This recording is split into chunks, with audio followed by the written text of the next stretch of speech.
안녕하세요. 지금 전 세계가 위기라고 하는데 왜 안전자산의 대표 주자인 금과 은 가격은 오히려 떨어지고 있을까요? 오늘 분석에서는 바로 이 이상한 모순을 파헤쳐 보려고 합니다. 많은 분들이 혼란스러워하는 이 현상 뒤에 어쩌면 엄청난 기회가 숨어 있을지도 모릅니다. 네, 바로 이 질문이죠. 오늘 우리가 풀어야 할 핵심 퍼즐입니다. 여기저기서 전쟁이다, 금융위기다 말이 많은데 정작 우리를 지켜줘야 할 안전자산들은 왜 거꾸로 가고 있는 걸까요? 이 현상을 제대로 이해해야 앞으로 시장이 어떻게 흘러갈지 알 수 있습니다. 이 문구 한번 보세요. 정확히 가장 잘못된 순간에 가장 잘못된 결론. 이게 지금 상황을 정말 잘 보여주는 말 같아요. 현재 시장의 신호만 보고 대부분의 사람들이 내리는 판단이 어쩌면 최악의 타이밍에 내리는 최악의 결정일 수 있다는 거죠. 오늘 왜 그런지 그 이유를 한번 명확하게 짚어보겠습니다.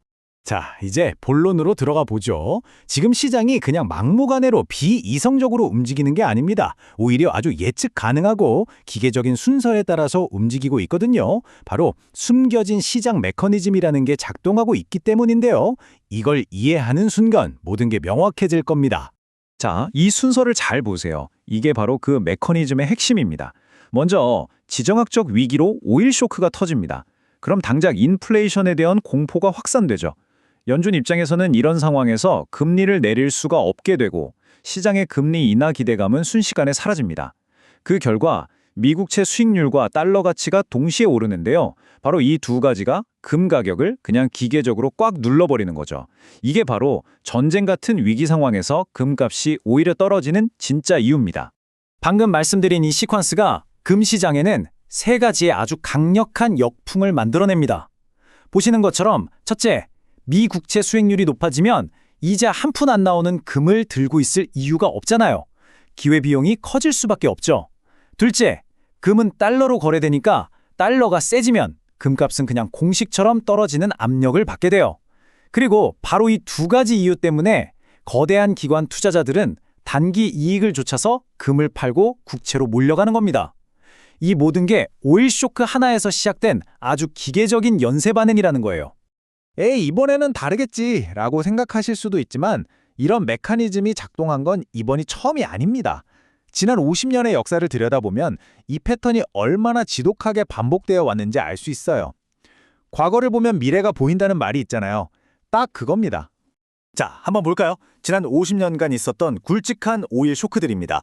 1973년 오일 쇼크, 79년 이란 혁명, 2001년 9.11 테러, 그리고 최근에 러시아 우크라이나 전쟁까지.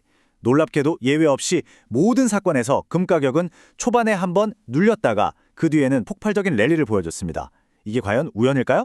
아니죠. 바로 우리가 얘기하고 있는 그 메커니즘의 결과물이라는 겁니다. 자, 이 표를 보면 숫자로 딱 보이죠? 1973년 석유 파동 때 금은 초반에 주춤했지만 그 후 2년간 150%나 올랐습니다. 1979년 이란 혁명 때는 1년 만에 89%가 올랐고요. 2001년 9.11 테러 이후에는 10년 동안 무려 660%가 올랐습니다. 역사가 분명하게 말해주고 있는 거죠. 초반의 가격 억제는 언제나 더 큰 도약을 위한 준비 운동이었다는 걸요. 좋습니다. 그럼 과거 패턴이 반복되겠구나 하고 단순하게 생각하면 될까요? 아닙니다. 이번에는 상황이 근본적으로 달라요.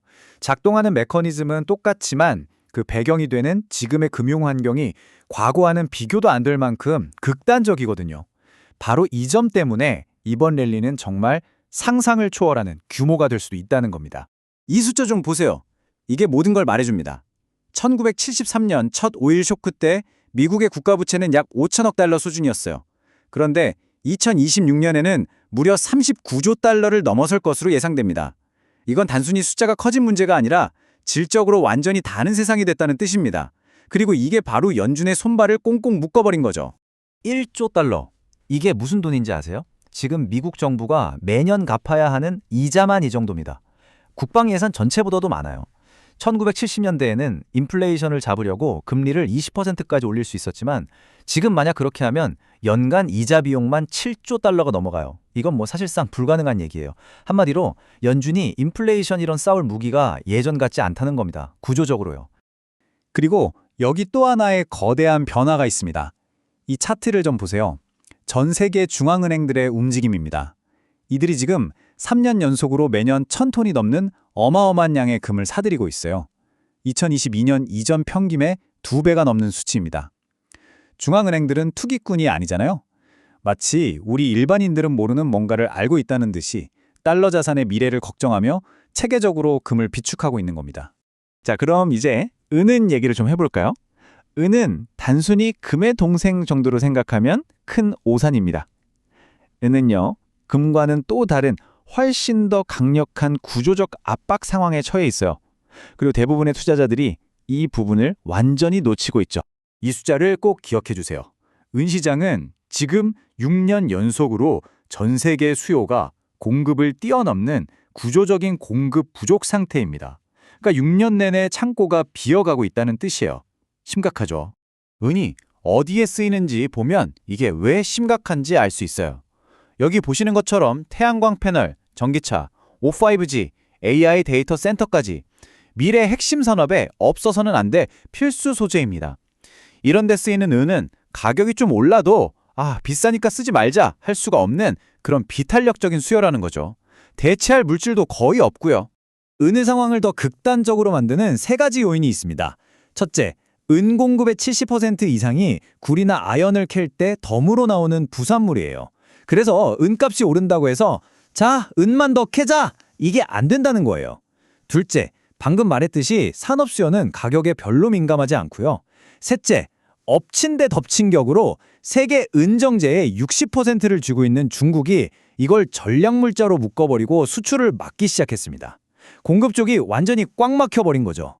자, 좋습니다. 그럼 이 복잡한 상황이 앞으로 어떻게 흘러갈까요? 과거 50년의 역사를 보면 이런 위기 상황의 랠리는 보통 4단계의 명확한 패턴을 따르더라고요.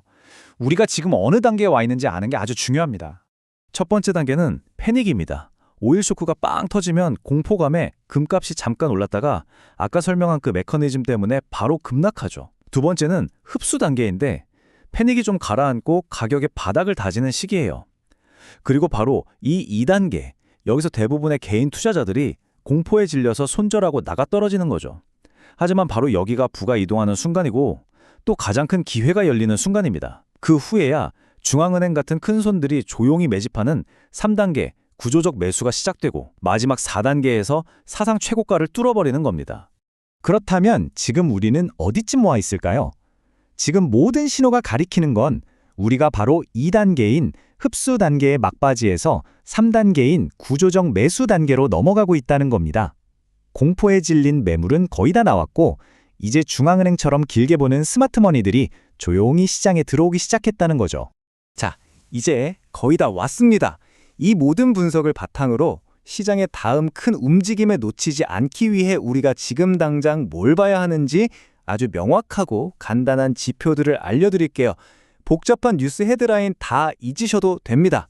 딱 이 두 가지만 보세요. 이게 훨씬 더 중요해요. 첫 번째는 바로 달러 인덱스입니다. 금계력을 짓누르는 가장 큰 힘이 강달러라고 했잖아요. 이 달러 인덱스가 97 아래로 꺾이기 시작하면 그건 금을 짓누르던 가장 큰 돌덩이 하나가 치워지는 거라고 보시면 됩니다. 아주 강력한 신호가 될 거예요. 그리고 두 번째는 10년 만기 국채 수익률이에요. 이 수익률이 3.5% 밑으로 내려가기 시작하면 기관 투자자들 입장에서 이제 국채보다 금이 낫겠다라고 생각하는 환경이 만들어지는 겁니다. 결국 연준은 이 엄청난 이자 부담 때문에 금리를 내릴 수밖에 없을 텐데 바로 이 지표가 그 신호탄이 될 거라는 거죠. 결국 이 문장의 핵심을 찌르는 거죠. 지금 시장에는 딱 두 종류의 투자자가 있는 겁니다. 2단계의 공포에 질려서 자산을 던져버리는 사람, 그리고 이 모든 게 50년간 반복된 기계적인 패턴이라는 걸 이해하고 기회를 잡는 사람. 역사적 패턴은 너무나도 명확합니다. 그리고 현재의 구조적 조건들, 그러니까 천문학적인 부채, 중앙은행들의 움직임, 은의 공급 부족 같은 것들은 과거 그 어느 때보다도 극단적입니다. 이 모든 것이 한 방향을 가리키고 있는데 여러분은 어떤 투자자가 되시겠습니까? 오늘의 분석이 그 답을 찾는데 조금이나마 도움이 되었기를 바랍니다.